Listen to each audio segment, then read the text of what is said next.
Hey guys, Robert from Learn Audio Engineering, and today I'm doing a response to one of my last videos that I got a lot of feedback on and generated a lot of controversy. So I'm going to share some of the comments that I got on that video, the results of that video, and why I made that video. So of course, I'm talking about the video where I compared two different home interfaces, the Scarlett 2i2 and the Apollo Twin Duo. Now this was a video that I'd thought of doing since I first started the channel, and it seemed like a really cool idea for a video. And I was always really curious about the difference in sound between these two interfaces. And that's one of the first things that I got some criticism for. A lot of you came back to me and said, hey buddy guy man, the reason that the Apollo is so much more expensive is because you get much stronger processing, you get access to all these great plugins that you can use in real time.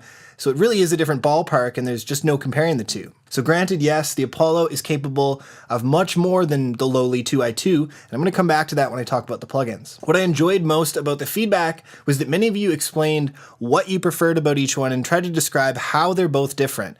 Some of you preferred interface A because you said it had better low end or more detail or more brightness, whereas some preferred B because it felt more three-dimensional or more relaxed or had more weight. And that's how I set up the comparison. I didn't ask you which one is better or which one is the Apollo. I asked, which do you prefer? Now, what were the results of the poll? 45% of people chose B as the one they prefer. And A and I Can't Tell tied at 27%. So yeah, very interesting. And yes, B won. And yes, it was the Apollo. So congrats to you guys. Congrats all around. Well done. You guys have golden ears. So the Apollo was the most popular answer, but overall, the choice was still less than half. So what do these numbers tell us about these two interfaces? Well, a few of the responses that I received from this test pointed out that these interfaces are meant for two completely different user needs. So when I'm posting on an audio engineering subreddit, a community obsessed with sound quality, they're really going to see huge value in Universal Audio's products, and they're really going to resonate with their marketing. UA is all about faithfully recreating vintage hardware gear, and you can only have access to that if you buy their hardware. And it's a very beautiful sales funnel, and those plugins are their main product, and that's what's really driving their business. And on the other hand, you have the 2i2, the world's most popular home studio interface, and just about everybody that I know has or has had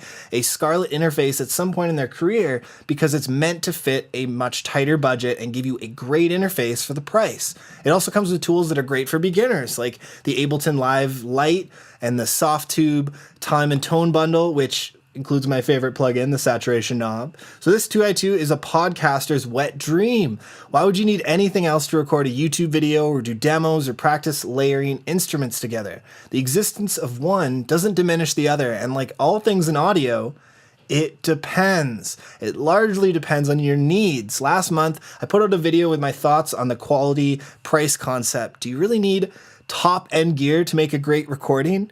Could Joe Ciccarelli or Sylvia Massey record a great record with a Scarlett? Absolutely. I have my laptop over there with Pro Tools and an X32 Behringer interface, and it's working great.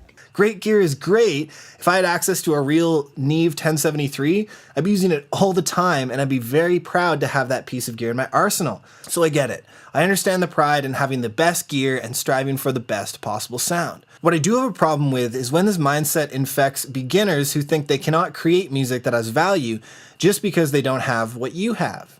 So instead of working with what they have, they fantasize about the next piece of gear that they need to collect before they can really start creating. And this is getting trapped in the pursuit of perfection, not the pursuit of progress. So I set up this side-by-side comparison to help you decide which one is right for you. The Scarlett absolutely gets you some workable sounds, whereas the Apollo will definitely get you a step closer. Now, I'm not promoting a race to the bottom. I believe in striving for excellence, and I do believe that there is more to achieving that than just the gear that you use. And that's why I create these videos and books and courses to help viewers better understand sound and recording and mixing concepts. So I hope you enjoyed this video. Make sure to check out the interface comparison if you haven't already, and check out this video to hear more about my thoughts on defining the scope of your needs.